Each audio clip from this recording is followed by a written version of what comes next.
All right, has started. All right, ladies and gentlemen, we are back with another episode of the Enthusiasm is Our Jam podcast. This time I am with the great author, educator, all sorts of more titles with my guest today, Miss Kelly Boswell. She is the author of so many great writers workshop books, including Every Kid a Writer, Write This Way, the first 15 days of writers workshop, which I have personally used in my district and in my school, and it is so helpful in so many ways. She also has written many other books if you simply just research and look up her name on the internet. But I also have to say she is also the facilitator of the greatest professional development I could have ever asked for as a teacher. And I'm not just saying that because she's sitting right in front of me on a computer screen, but she has definitely inspired and influenced my writing workshop or whatever, however you want to view that in my classroom. As much as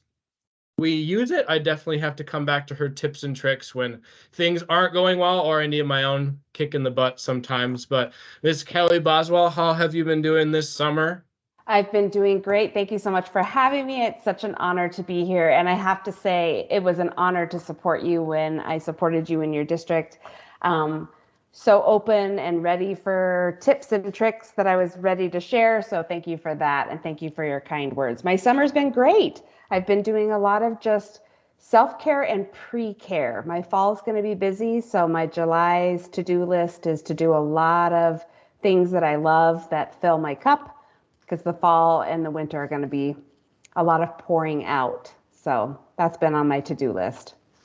I have to say that I absolutely love that. I know I'm going into my 8th year teaching this fall, but I'm glad that so early on in my career, I stopped feeling guilty about finding ways to not do anything in the summer, even though I've taught summer school and camp ed and found things to do, getting ready for football. And I know you and I have talked on the side about um, allowing yourself to take a break, allowing yourself to step back. I've seen so many things on social media about mostly females, because there's a lot of females in education versus males, I'm sure. But a lot of them saying, I sometimes feel worthless in the summer because my husband goes to work at 7 a.m. and I'm sitting here doing nothing. And I, again, we both find things to do to relax and things we enjoy to take a break. But to allow yourself to take that break, I feel like it takes maybe a couple years as a teacher to realize how important that is. But like you said, you get into the fall, I get into football season, you get into everything you have on your slates, and we go, geez, I should have taken more time off in June and July and not felt guilty Yeah. about it. So good to hear educators of any level um, hear them say that they do take time for themselves when they need to, because we absolutely need that. So as I mentioned, you are of course an author, a very passionate writer, which you try to pass on to so many teachers, so many districts. But what is your current role in education at the moment? So I have to laugh because you're so sweet to say I'm a passionate writer. I'm actually a reluctant writer and I have a very tangled relationship with writing, which is so funny because I write books about writing and I help teachers teach writing. But my latest book, that's called Every Kid a Writer, Strategies That Get Everyone Writing, what I wanted to call it was Confessions of a Reluctant Writer. My Right. editor wouldn't let me, and she was wise. Um, but there's a whole part in the book where I talk about the things I'd rather do rather than writing. Like I clean my fridge, I change my sheets, I go through why I resist writing so much. So I'm passionate about teaching kids how to become healthier with writing because I have done that work myself. So I love that you said that. But reluctant writer, but I do write. Deadlines help. All of those kinds of things help. The other thing I want to say, and then I'll tell you what my role is, but the thing that motivates me to get my backside in a chair and do the work of writing is audience and purpose. So I care about my audience. I care about teachers. I honor teachers. I have great respect and love for teachers. And the purpose is to help teachers feel more at ease teaching writing, because I myself had zero skills to teach writing. And that's a hard place to be because you know it's important that you need to teach it. But if you don't have the skills, you can feel kind of lost. Um, so I think that's important for our kids to remember too, that what is going to help them be energized and engaged with writing is audience and purpose. Are they writing to an audience that matters to them? Do they have a purpose, or are they doing just who cares writing or meaningless work? So I think that's important to think about. My current role is, oh my gosh, I'm starting, I think, my 30th year in education. Woo! Crazy. Congrats. Thank you. So this year I am working as a consultant, educational consultant, working with school districts around the country, serving administrators, literacy coaches, instructional coaches, teachers, get to work with the best people in the country, teachers and kids. So I'm traveling all over, working with teachers, getting into classrooms, teaching kids, letting teachers observe those lessons, helping teachers get back in and try it with their own classroom, doing a lot of job embedded PD like we did at Mhm. your school when I was there. I love it. And I know, again, from personal experience, I know how valuable, how strong, and how much fun. Like your PD, the stuff we got to do was it was fun. And yes, we were sitting in the conference room for X amount of time, but getting into the classroom was and just seeing things. And as I was trying to think about what to talk about with you the past couple days, I remember when you were at our school and we were placing people because we did triads, which was Mm-hmm. again very productive, very meaningful stuff, especially for the conversations we had later, which I'll also talk about. But I remember people being placed into triads and several teachers like low key going, "Well, I don't want to go with Kelly because I'm going to look terrible." And I'm like, "I'll go with Kelly. This is going to be so much fun." That's Like, what are you guys right. embarrassed about? Like, she's not expecting you to reinvent the wheel. Like, I No. want to learn from this woman, like, right up close in person with students surrounding me. And that's exactly what I got. And I think I remember you were in John Olson's fifth grade classroom, and I'm sitting in the back, and you did a short lesson on summarizing, and it was so simple, it was so easy, you had the kids hooked. I mean, they had a guest speaker in fifth grade, so it's probably not the most difficult thing to hook a bunch of kids when they say, oh, there's an author in your classroom, but I'm sitting there going, this is so easy. Like, teachers think about writing like, oh, this has to be a task, this has to be a 4 week thing where we have to go through this whole journey and whole process. And here you are taking like summarizing like another thing that teachers make complicated, Yep.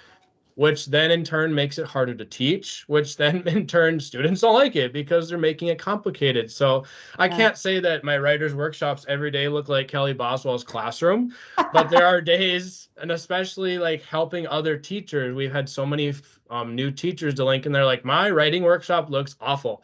It's not Mm. even fun for me. It's not fun for my students. So I wish more people got the Kelly Boswell experience Oh, thank because you. I know it helped me so much. And like I said, my writer's workshop is certainly not, absolute gold in my classroom, but any day that I sit down and look and say I need more structure to this, I go back to the good old he goes, I go, oral rehearsal, and you go. And I Yeah. know you're gonna get a big smile from that because Yes. that's Yay. the simple structure that made such a difference. And when you showed us that in action, again, I went, this is so easy and so Yes. simple.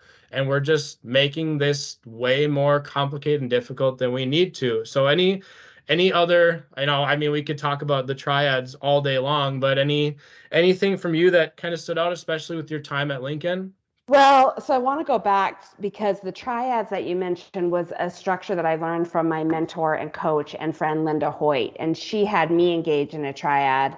So I want to make sure I give credit to her for that beautiful structure of getting teachers into each other's classrooms, watching each other teach, and then using a really safe protocol to debrief what we see. Very, very powerful instruction, that job embedded instruction, which is so, so powerful.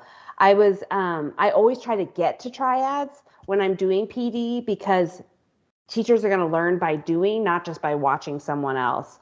So I 100%. want to give credit to Linda Hoyt for that. And then that's so great that you remembered that lesson. That's a lesson that I learned from my coach and mentor, Mhm. Jan McCall. She came into my fourth grade classroom. I sat in the back. She taught that same lesson to my fourth graders.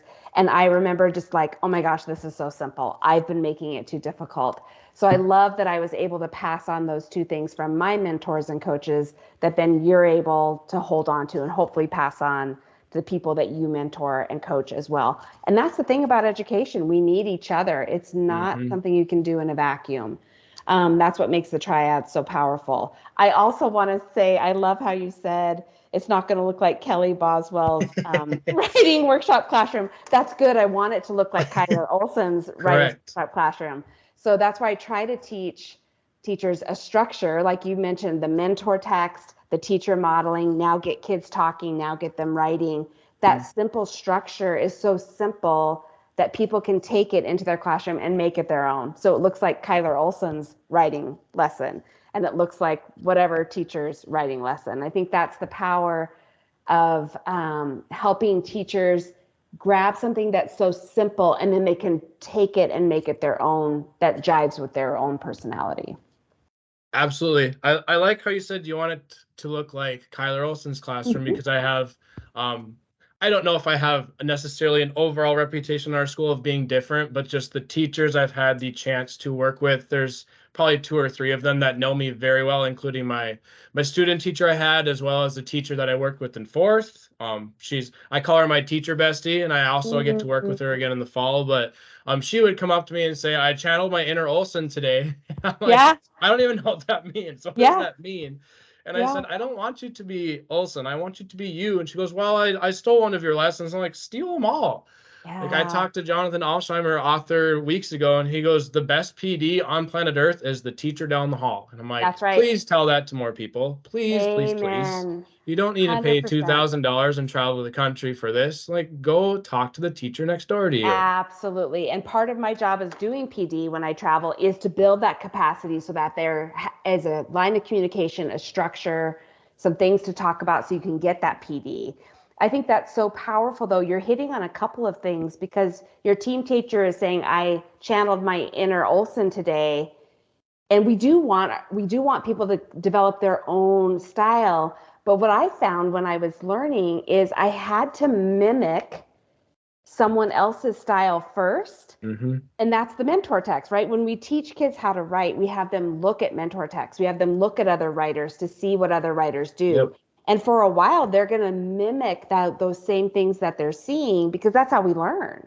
And then eventually, they'll start to find their own voice and branch out. And I think you're touching on that with teaching and the teacher down the hall and mentors and coaches like me or you or others. We take them and we think they have the answer. Don Graves used to call it the Wizard of Oz syndrome. Like the answer is over there. And so Yep. we mimic that person or we try to do that thing. And then we eventually realize, oh, now I can kind of make it my own. I think it's a way of learning. And I love how you said something about stealing. I steal ideas or something like that. I love a colleague of mine calls it I harvest. I harvest There you ideas go. from other teachers. And everything that you've ever seen me do in a classroom has been harvested from someone else. Yep. There's very few people who come up with original things. And if they do, that's great. But even the original things we come up with, there's got to be a seed from someone Mm-hmm. that we were able to harvest. And I think that's just the power of teaching is that we need each other. Um, I tried for a long time to just do it by myself because I didn't want anyone to know that I didn't know what I was doing. Yep. And then once I started having humility and courage and discipline to ask the peers around me for help, that's when I grew. I think that's really powerful. Absolutely.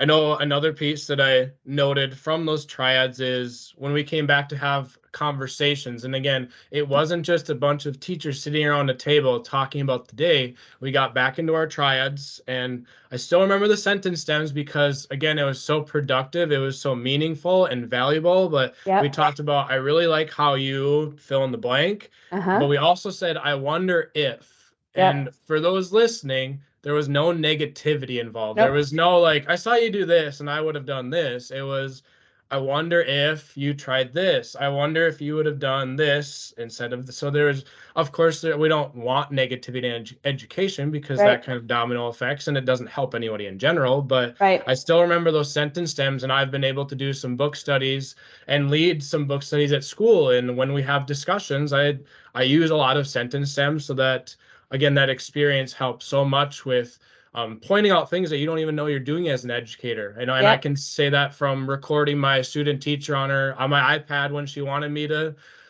when she wanted me to record her teaching, and she go, I didn't even know I did that. And I remember my first year in teaching in Hazen, and my mentor had to come in to observe me for a half hour, and she literally like mapped out where I walked in the room because Wow. I didn't even realize I wasn't going to a certain area, which is probably where the behaviors were happening. So I'm like, well, you literally like mapped out my steps throughout the room. And she goes, yeah, and you can see exactly where you didn't go. So again, it was that piece where people see different things that you didn't Yep. notice. And another thing that just popped in my head, I was able to observe a few rooms this year just being on the leadership team. I observed 2 classrooms with both principal and assistant principal, and then we'd talk about it after.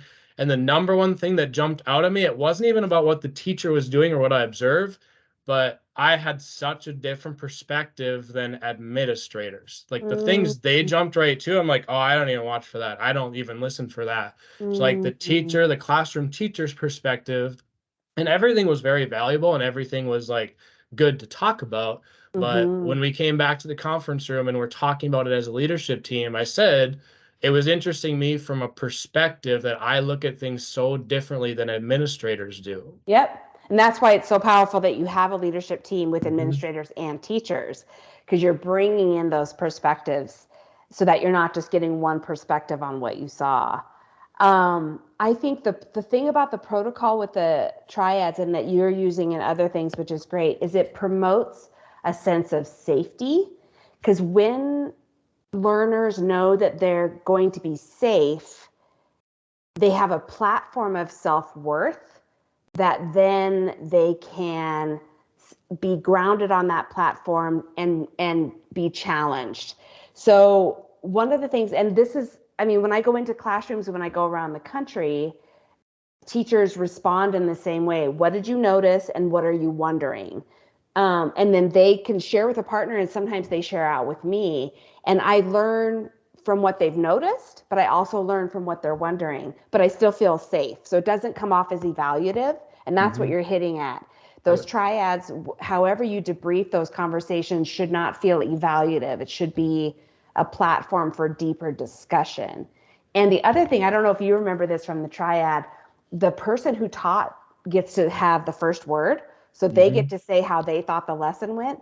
And we're always so much harder on ourselves than Yep. anyone else. We already know Correct. the things that didn't go well. We Correct. don't need people around us to tell us those things. What was so cool about triads is people are speaking about all the things they noticed, and you're getting all this positive data back Yep. that you're not realizing, because we can pick out the stuff where we didn't do. We miss the stuff that we do well. And we usually don't want credit for doing good things That's either. right. That's right. It's just I don't need the spotlight because this is my job. So Yep. I 100% see and notice that.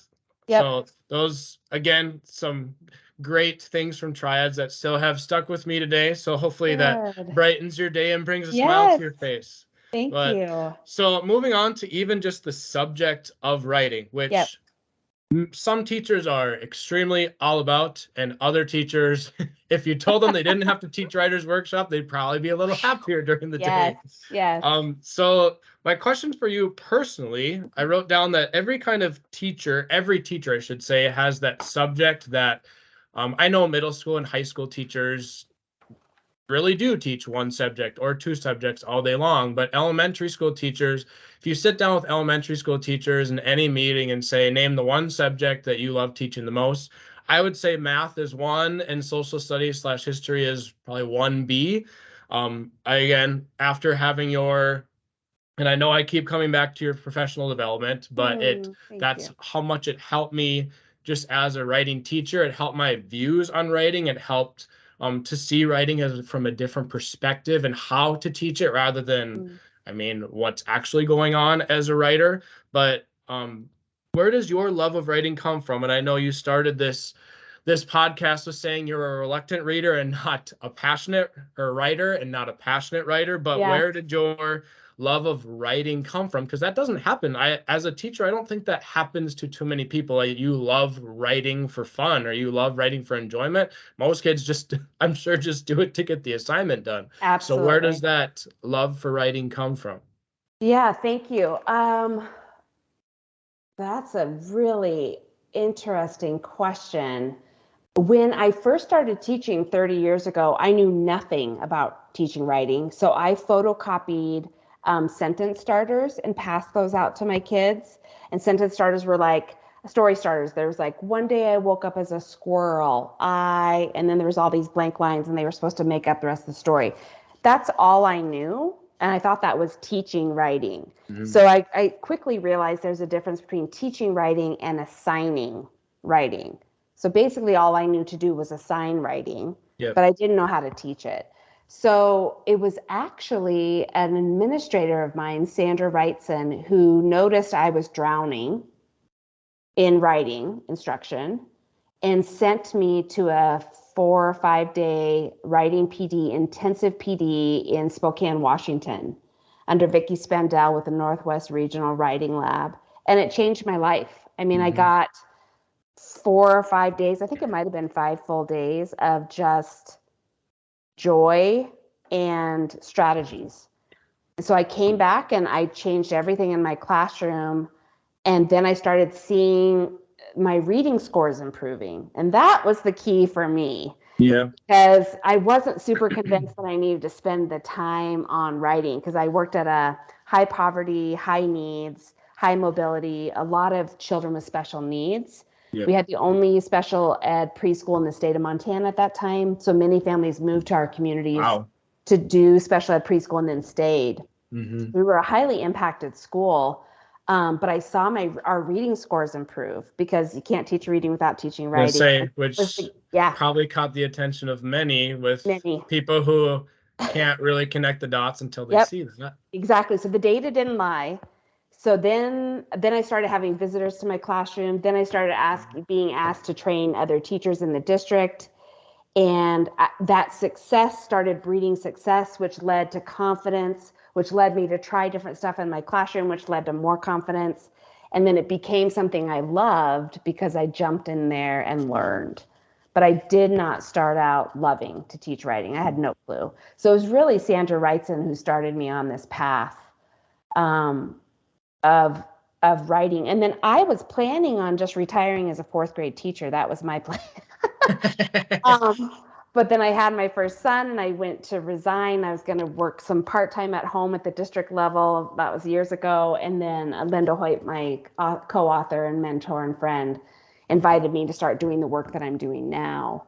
And then the more I started doing the work, the more I started loving it because I was seeing that teaching writing well has such an impact on social emotional learning and reading. It basically can help kids be readers, writers, and thinkers and become joyfully literate adults, which is always my goal. So then I fell in love. But still, it's hard for me to sit down and be disciplined to write. It's really hard. I have little tricks and stuff that I put in the book, but it's tough. Well, I absolutely love how you mentioned that it one fed right into the other because it does. And I think as educators, we probably have some experiences along our career where we notice that, but people outside education, it's just, oh, it's kind of there. And how did that happen? But it makes total sense. And I also love that you mentioned that because I'm probably in our school kind of known as the book person because I love books. I never have ever thought of myself as like a reading teacher, but this past group I had some lower readers and they taught me so much about how to teach reading. I had a girl who, again, might be on the Mount Rushmore of Mr. Olson students, but she had kind of signs of dyslexia, and her parents thought she had dyslexia. And I don't think we ever got to like the diagnosis piece of it. But she'd be spot on for a day, and then the next day she'd be a completely different like reader. Like, what page are we on the wrong book here? But this group I just had, I had a boy who struggled with accuracy, but his fluency was off the charts, which means his accuracy went straight down. But I've had so many teachers that come to me, especially outside of our school, that say, how do you get all of your kids interested in reading? And I'm like, surround them with books and give them time to read. That's all it is, people. It's not magic. It's really not magical. Doesn't I've come in a had box. I've had The students answer's not that in a former box. students that come back and like take books from my room and they just write it on the board so I know they have it. And I Yeah. finally 2 years ago said, why don't you go take books from the library? And the girl said, because the library doesn't have any good books. Oh, Because I wow. go to Barnes and Noble all the time. Sure. Sure. But I mean, you saying the data doesn't lie. I mean, Yeah. I assign reading calendars to my students every month, and I do not hound them for it. I do not require them to hand it in. Some students take off with it, and some students I never see one back. But every year I keep track of who brought it back, how many minutes there were, and then I keep track of their test scores. And sometimes there's Wow. a very direct correlation. Sometimes it's like iffy, obviously, because data isn't Mhm. always going to be spot on, but Sure. but their calendars, I write on the bottom 20 minutes a day, and I tell parents every year like 20 minutes. And best question I get, can they read more than 20? Please do. Obviously. No, at 20 minutes you got to tell No, them to go mow no, the no yard or more than something. 20. Yes. But some parents early on say 20 minutes, that's it. Like if they want to read more, go for it. But Mhm. there's those kids that like getting them to read as a task, but the magic is they forget about it. That's right. And I tell parents, I say, just 20 minutes and just let the magic take over. You don't have to do anything Nope. except here's your book. And it's some of these kids come back with hours upon hours upon some of these kids are going to Minnesota for a hockey tournament and I read for 5 hours and I didn't even know we were Yeah. in the car. I'm like, welcome to reading, people. Yes. It's not that hard, but like I said, I get so many teachers that, oh, how do you do it? I'm like, give them a book and Yep. give them time to read. Time. I had Right. one of my favorite comical stories. I think I was in my second year, and one of the veteran teachers was complaining in the staff lounge at lunch that none of her students, like so many of her students, didn't like to read. And I said, are you giving them time to read? Well, kind of. And a couple of days later, she said, I need to get back to my room because I have kids coming in from recess because they got in trouble. And someone's like, well, what do you have them do in the classroom? I have them read. And she Oh, walked out, and I start laughing, and everyone at the table is like, what's so funny? And I said, do you remember when she was complaining that none of her students like to read? It's because she's using it as a using it as a punishment. punishment. That's I right. And said, writing has always been, talking's been the correct. crime and writing's been the punishment. Yep. Yeah. I said, people, if I told my students tomorrow that you can stay in from recess and read, my class would be full Yeah. tomorrow at recess. Yeah. 100% Yeah. guaranteed.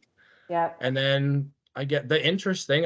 To me, I don't know what's so complicated about finding books that kids are interested in. I Yeah. get obviously every year we get parents, well, I don't know what to do. I don't well, what does he like to? Well, he likes playing Minecraft. Okay, well, there's Diary of a Minecraft series right there. Yeah. Go Yeah. ahead. And 10 minutes later, this is a really good book. Like, people, this isn't hard. Right. Like, I We can try to literally show make you the it, book series that had helped me become a reader, and I tell the story every year to my students about the series that got me hooked on reading. Do I yeah. read all the time? No, but it's also funny because I think I was with my in-laws at Christmas last year, and we were talking about how many books you read a year, and I'm like, probably like 15. And my wife's like, when do you read? I'm like, I do read aloud for 20 minutes today every day at school. There you go. That counts, doesn't it? There you go. Like that's a fourth grade book. Like it's reading. What do That's you want me to read the right. paper or what? I But think we've tried to make reading and writing very complicated. And there are some things. There's some art and some science to it all. I get that. mhm. But I think too the right book in the right hands of the right kid at the right time Yeah. and time to actually read is important. I think the same thing goes with writing. Again, is it meaningful? Is it purposeful? Is it something that real writers do? Is this something that I would be engaged in? Those are the four questions I ask myself whenever I'm planning a writing lesson or Yep. any lesson. If I'm planning a science lesson, is this meaningful? Is this purposeful? Is this something that real scientists do? Yep. Would I be engaged in this work? So Yeah. same questions I ask for writing. Is this meaningful? Is this purposeful? Is this something that real writers do? And would I be engaged in this work? If the answer to those four questions are yes, then I go forward. If Mhm. the answer to any of those is no, I pause. I push the big old pause button and say, wait a minute, this. If it's not meaningful, if it's not purposeful, if it's not something that real writers do, Yep. it's not worthy of my kids' time. And when kids know, they have a really good filter to say, Oh yeah. is this worth my time or not?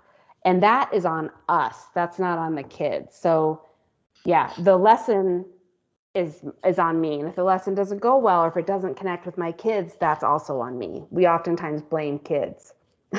Absolutely. That is 100% accurate. We do often blame. And I guess on our team this past year, when Luger and I talked about many things, teaching and life this past year was but taking accountability for so That's many right. things goes so far. Today was boring. Well, because you made it boring. Yeah. Oh, math today was boring. Well, because you didn't do anything fun. Yeah. This isn't that hard to figure out, people. Yeah. Yeah. So going on to, I believe, probably my last couple questions. Okay. So for teachers teaching writing, teachers Uh-huh. who, like I said, if you told them they didn't have to teach writers workshop the rest of the year, they'd probably have their own personal celebration after school. Yes. But from your own advice, from your own thoughts and everything you've been able to do through professional development across the country in different school districts for people who say teaching writing or writing workshop is hard, what do you tell those people? Um, gosh, I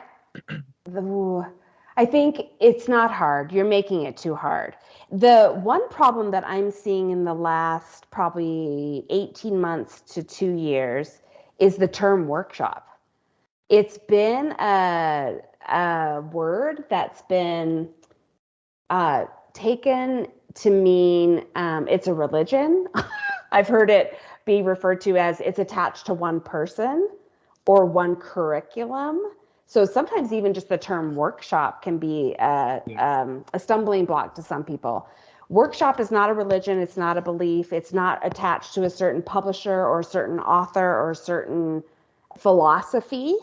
It's not part of the reading wards. It's not, it's a workshop is simply a structure, and it goes back to an apprentice, how an apprentice would learn something in a carpentry workshop. They would work alongside the master carpenter in a workshop, and that carpenter would show and then would guide while the apprentice tried it. And then the apprentice would try it on their own, and then he would come back and reflect on how he did. So workshop is just a structure. So sometimes people are like, oh my gosh, I don't want to teach writer's workshop because they're assuming workshop is something that it's not. It's just a structure. It's the gradual release of responsibility. You're going to watch me. You're going to try it while I'm there to coach. You're going to try it on your own. We're going to reflect. It's how you do football. You Yep. model appropriate stance. Now Correct. they try it. You're there to coach. Now they're going to go scrimmage. They're going to try it. And then they come back and reflect on how that stance was working. So just the term workshop, sometimes I have to unpack for teachers. And then making it too complicated sometimes happens when we think I have to follow a certain curriculum. I get that from a lot of teachers. Do you have a curriculum? Do you have, I'm like, we have a curriculum. They're called the standards.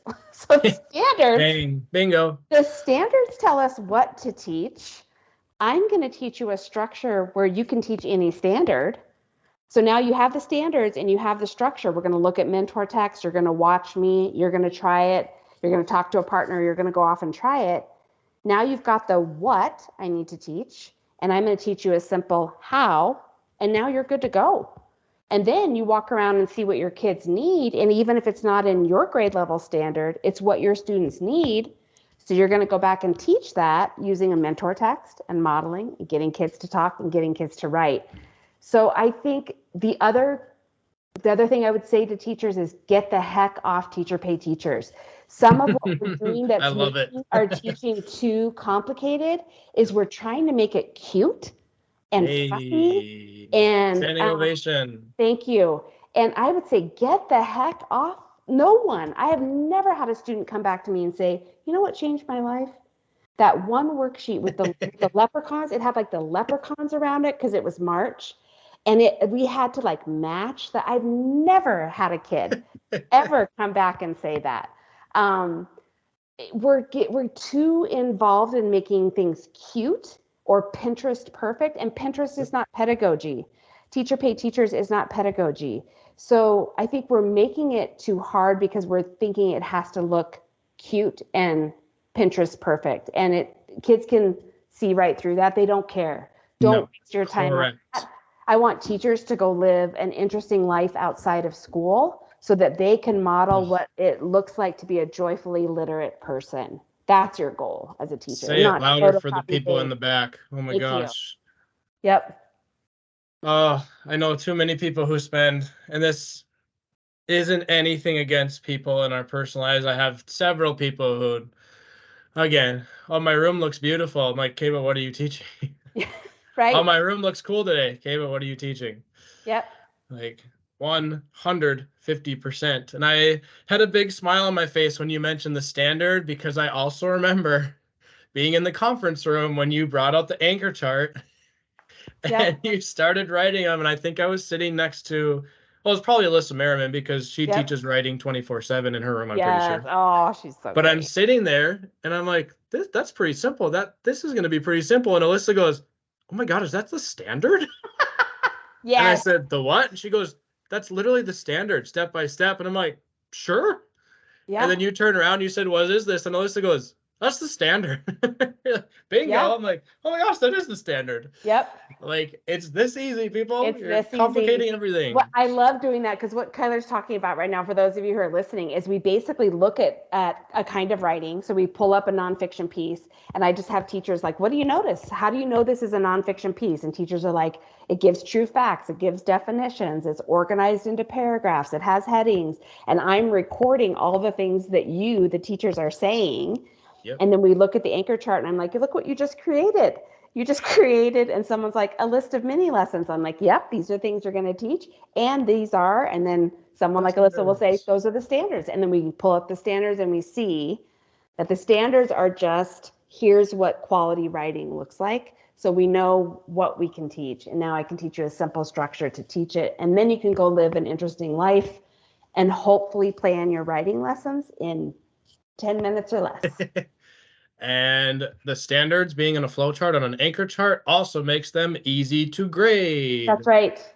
That's right. Magic, magic, Yep. magic. I Magic. actually, when I have my student teacher who is now a full-time, of course, teacher in fifth grade, Yay. I sat her down and I was talking about our, again, great PD that I wish everybody could have. I know I've said that a few times on this podcast Thank already, you. but I put up an anchor chart and I think she was doing opinion writing. And I literally said, what's the standard? And she was writing. I said, there's your anchor chart. She goes, oh my gosh, that's simple. Because Yep. I think I still have them saved as pictures on my phone. So I never forget. And I mean, I can redo them. I just go look at standard and Yeah, pick it that's apart and right. just get the gist of it. But I said, here's your writing. She goes, that makes grading a lot easier too. I'm like, among about 15 other things. And then a little twist on that you can do is if you're starting an opinion unit with your fifth graders, the first 2 days they don't write at all. They just read a bunch of opinion writing. Then they Yep. come back to the carpet and you say, "What do you notice?" And they start listing it. Clearly states an opinion. It gives reasons. There's evidence to back up the reasons. The kids are noticing what's in opinion writing. So the kids have just done your unit plan for you because Correct. it's like, oh, these are the things I need to teach. And they've just made the anchor chart with the standards. So they never even have to know that it's standard 5.3.1. They just read a bunch of opinion pieces and now they know what they're going to be writing. It's really powerful.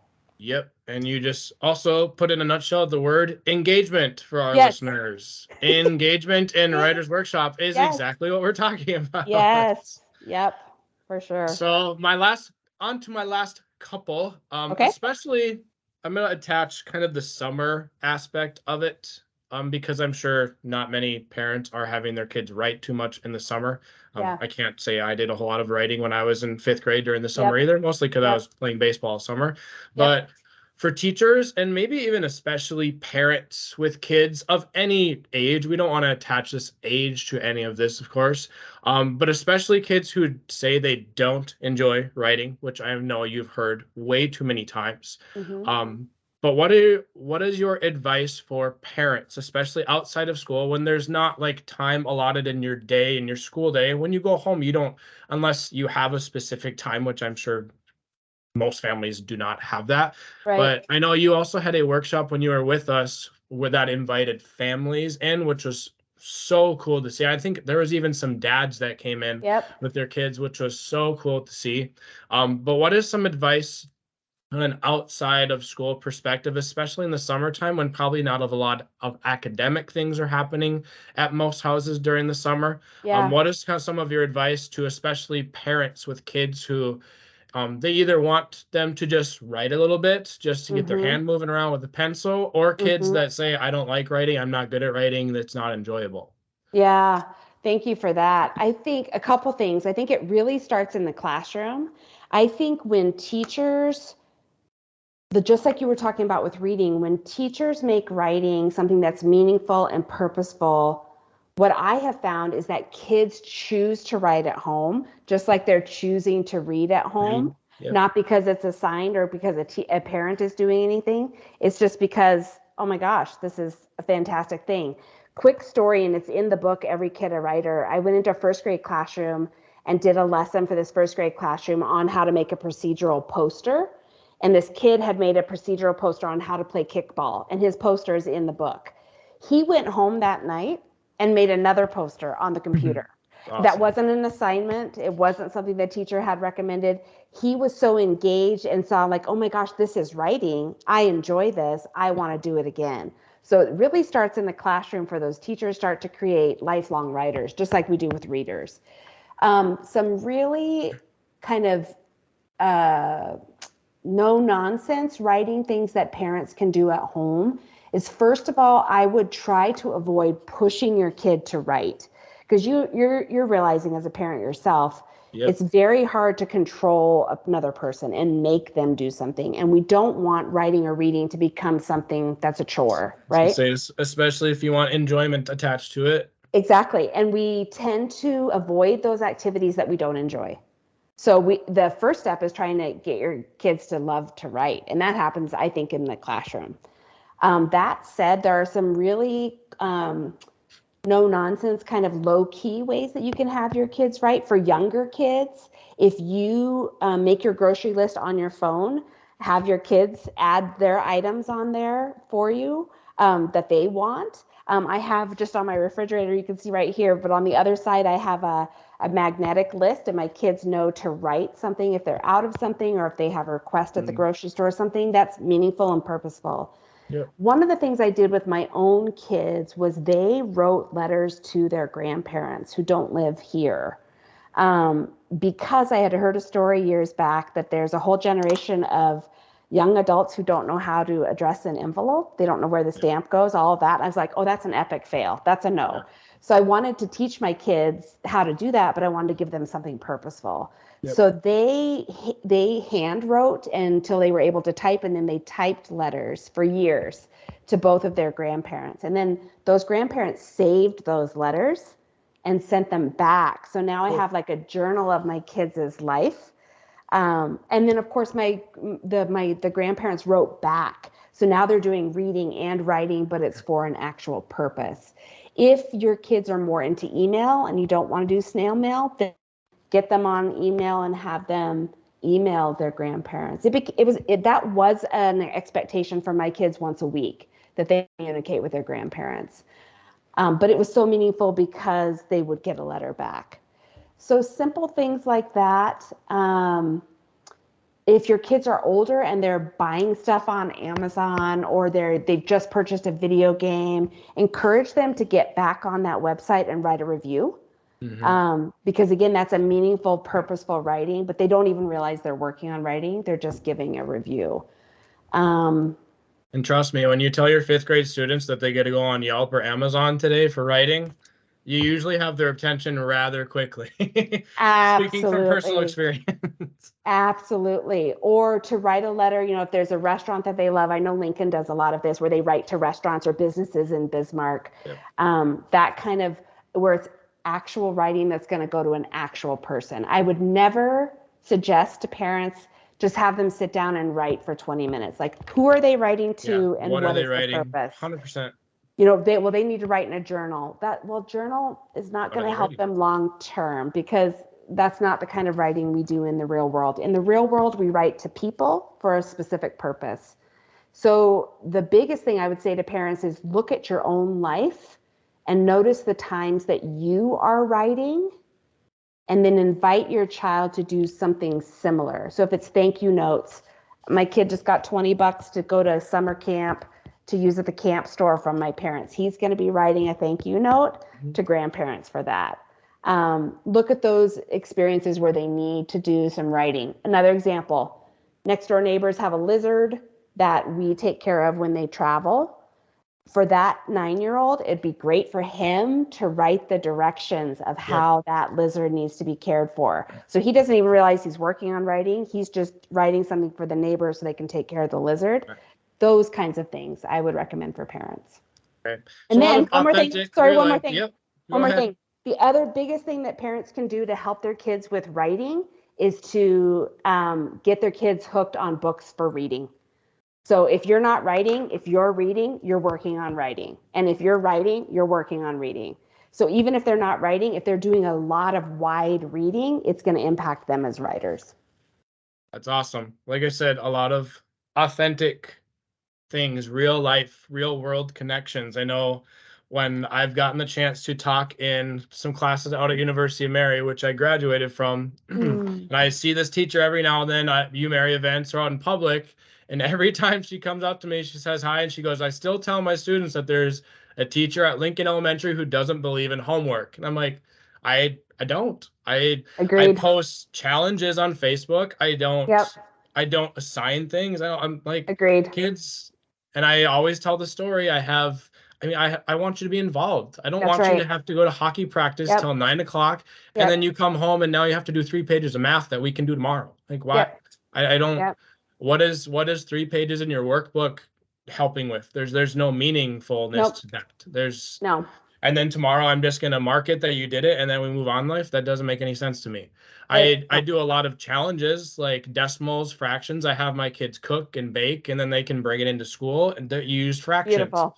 Oh, I had to triple the recipe. Okay, now you have to multiply fractions. Like Yeah. it's real world. So I'm still kind of taken back that there's people that are confused that I don't believe in homework, because I feel like it's becoming more of a thing now because homework is starting to become a thing of the past. Maybe I know there's school districts who outlaw teachers giving out homework, and I love it. Yes. I just don't see, and some teachers don't do it. Well, I don't want to correct all those. I'm like, that is not the reason I don't assign homework. I just don't Well, see a here's the purpose thing. in it. Is it meaningful? Is it purposeful? Is it something that real learners do? And would I be engaged in this work? It doesn't 100%. pass the test for me, so that I don't do homework because it's not meaningful. I can't assess it because I don't know who did the work because it's Yeah. happening outside of my classroom. Yeah. It's not purposeful. There's no research to prove that homework is doing anything for kids other than make them hate homework. It's not something that real learners do. Real learners get invested in something and they get more into it because they're invested in it or because they see it as a meaningful part in their life. And it's not something that I would be engaged in. The last thing I want to do after a full day at school is come home and do another Yep. hour of schoolwork. I Correct. want to be with my family. I want to play a board game. I want to go take a walk. I want to take a nap. I want to be a lovely person outside of the school. So I think I'm not a fan of homework at all. No. So Challenges are my great, but so my yeah. last, I guess, a question that I didn't actually write down, it just popped into my head because I've had conversations about this, especially with the middle school teachers I was able to work with this summer. But one of them was language arts, one of them was a reading teacher, I believe. And there's no like clear-cut answer for this. This is mostly your own perspective as a teacher, whenever you do teach writing in your classroom. But I know you had large emphasis when we had you at Lincoln about not like a paragraph should be 3 to 5 sentences. And I know you're already laughing and smiling because I know you probably have strong thoughts about this, but Yes. I've had a few of my own students said, "Well, I don't really like this teacher." Like, why? Well, she says that you have to have this many sentences for a paragraph. And I laugh to myself because I'm like, you're not even telling me I'm a bad teacher. I don't give my students a number. If your Correct. intro paragraph is 2 sentences, I'm probably going to sit down with you and we'll add something to it. But I always tell myself, like, there's no magic number. I don't Yep. want you to get to 5 sentences and go, well, now I need a new paragraph because that one has to be Yep. done. No, that's Yep. not a thing. And Yep. so I know there's teachers everywhere that all have different thoughts, all have different numbers in their head. But I mean, partially I got the thought from you, but partially just seeing kids writing and not assigning numbers to pair, it doesn't make any sense to me. No. So thoughts on that from you? I've got plenty, but I'll try to make it short. I'm going to start with, is this meaningful? Is this purposeful? Is this something that real writers do? So I've written 13 books now, some professional, some children's books. I've never had an editor tell me how many sentences should be in a paragraph. So it's not something that real writers do. So right away, I'm taking it off the table to teach my kids how to construct a paragraph because it's not meaningful, it's not purposeful, it's not something that real writers do, and I sure as heck would not be engaged in that. The second thing is go to the mentor text. So if you're teaching informational writing in your 5th grade classroom and you're looking at introduction paragraphs, get a bunch of nonfiction text and have kids analyze the introduction paragraph of things that are actually been published, and just have them notice what's an introduction paragraph. Sometimes it's one sentence. Yep. I'm thinking of this is a fiction that I could think of a book that started with one sentence. I come from a family of a lot of dead people. That was her introduction. And what does that do for you as a reader? Oh, Catches gosh, your what's attention. going on, right? Yeah. One sentence. So we're going to look to see what other writers do. That's step number one. We might even make a chart. Like, what do you notice about how other authors paragraph? And then they're going to watch me model. But we don't give kids numbers because real writers don't do that. So we go look to see what real writers do, and then we try that with our own writing. The other thing I hear a lot from 5th grade teachers whose kids are going into middle school, and middle school teachers, because I work with K-12 now, I work with K-12 teachers, middle school teachers who are about to go into high school, is I have to prep them for the 5-paragraph essay because that's how the 9th grade English teacher is going to expect them to write. And I'm going to say this with all due respect and as much love in my heart. You'll probably get a bunch of comments on this. But I'm not going to engage in poor instruction to get my students ready for poor instruction. So I have to stay true to my values about what I believe. And what I believe and what I know is that nobody writes a 5-paragraph essay in the real world. They don't exist. And if you can find it out there published in an article or anywhere, bring it. I'd love to see it. Because no publisher will publish anything written that way. Because no reader would pay good money to buy anything that's written that way. Because no one wants to read anything that's written that way. So a 5-paragraph essay is dead, but it's not dead, it lives on. And people feel like this pressure, I've got to prep them because in this grade they need to be prepped. If that teacher wants to do a 5-paragraph essay, that teacher is going to have to teach it. But I'm not going to prepare them for bad instruction by doing bad instruction. And that sounds really cruel, but it's bad instruction because it's not what real writers do. And people are like, well, the test scores. Nope. People who are scoring writing are annoyed by formulaic writing, and it actually makes their scores much lower. So then people say, well, Smarter Balanced or my state assessment, oftentimes those say multi-paragraph essay, they don't say 5. So it just means it needs to have more than one paragraph. So I think what people, when they can't let go of the 5-paragraph essay or what a paragraph should look like, it just means that they don't know what else to do to teach writing. So I just want to hold on to this formula, which I totally get. But there are other ways to teach it that don't kill writers. Because eventually, if you do the 5-paragraph essay, if you say you've got to have 5 sentences, a topic sentence, 3 supporting details, and a conclusion for every paragraph, you're not raising test scores. You're not creating kids who love to write. You're just creating kids who hate writing and are like me, do everything they can to avoid it. Those are my thoughts. Absolutely. Glad you asked. I love the authenticity. I thought you said you weren't a passionate writer, Kelly. That's a lot of passion. I really don't like the 5-paragraph essay. I really don't. And I think it kills a lot of kids. And I think well-meaning teachers are using it because they're doing the best they can with the skills they have, and they think that that's good instruction. It's not. So we need to learn and do something different. Absolutely. Well noted. I'll put it in my notes to stay away from 5-paragraph. I like it. Yay! Stay away from things that make your life easier but don't help anybody else. Exactly. Perfect. Thank you. So I also have to mention that any meeting I'm ever in that starts leaning towards teaching towards the test, I always speak up and say, I don't teach the test, I teach the students. Amen. And then I get this look from people like, well, duh. I'm like, well, where this meeting's leading is exactly what I just told you guys. So Yep. let's stop talking like that. But Yep. my last question doesn't pertain to writing. It's more of a this coming fall. But where are the Montana State Bobcats gonna be in the standings in the Big Sky this fall? I think they have a great chance to take the conference. I think we have some strong returning. I think we have a program that's building. I think we have some Grizzlies who are maybe not feeling it. I feel like the Bobcats are going to be super, super strong. Your quarterback still coming back? Tommy football? Or did he go Yes, I believe so. coming back? We just have, if we can get through the Bison. I don't know if anyone could get through the Bison. That's the thing. But the most important thing for us Montanans is the Cat Grizz, and I Oh do yeah. feel strongly that we will dominate that again this year.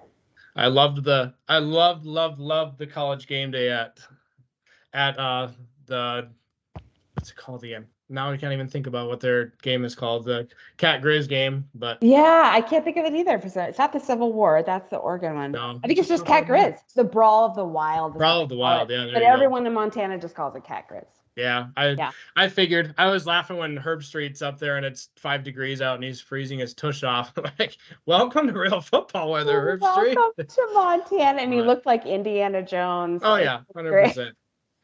But no, I think I keep getting questions, well, especially from my in-laws who watch the Bison, but not a ton of football in the fall. And I'm like, I mean, the transfer portal is starting to take over the FCS. It's interesting, like especially at NDSU's roster, a lot of guys who transferred are from the South. And I'm not obviously saying bad anything about the South, but I think a lot of those guys who didn't get recruited out of high school that come up, some people are like, well, we just need to stop recruiting in the South. That's not the answer at all. Like that's No. just a personal decision that they made, Yep. but we'll see. I I know think the Bisons, their dynasty can't last forever. And I've only watched them play like this much because it's so depressing when we watch because they just so dominate. But their coach can sometimes come off to me as a woman, as a mom, as a little bit disrespectful of players. And so I'm not a huge I've seen him like throw his headset. I don't know. I didn't get a good vibe. And yeah, so I'm wondering what that program feels like from the inside. And I don't know. I don't know. I know people in India's Bison Nation. They loved Kleiman so much that I think a lot of people compare him to Kleiman, and I'm like, we don't want him to be Kleiman. We want him to be Entz. But I see exactly where you're coming from. I see watch and observe everyone's actions, especially as a youth football coach who watches other youth football coaches. And I tell my wife, I'm like, if I ever look like that coaching Yep. youth football, then just tell me to retire Yep. tomorrow because this is horrible. But And these are kids. I mean, yeah, even at the college level, I mean, I taught at MSU 2 years ago. Um, and they're just kids. yeah, They're just kids. Some of them, their prefrontal cortex isn't even on board yet. They're somebody's kids. And I think respect is just, we talked about before the podcast was recording that kids hear this word respect all the time. But I'm wondering, are they seeing respect? yeah. Because I think I can't hear your words because I'm seeing your actions. And I think kids, no matter what age, and all humans deserve respect, just for human dignity. So I pay attention to things like that. And that Absolutely. matters to me more than a winning season, actually, is are they being treated with respect? Are they Yep. respecting each other? That kind of thing. So, Yeah, we tell in our parent meeting before the year, I say, I'd love to win some games this year, but I also want your child to play middle school football and high school football because he loves playing football. I that's don't, right. he's not gonna be, if he's a senior in high school and his biggest football memory is winning a football title as a fifth grader, then I did not do my job at all. And Agreed. some parents will look at me like, you don't want that? I'm like, why would I want a high school senior to say sixth Yeah. grade football was the greatest year? Like that, Yeah. that sounds awful. Like, Yeah. no. There's a lot of life. There's a lot of life to live.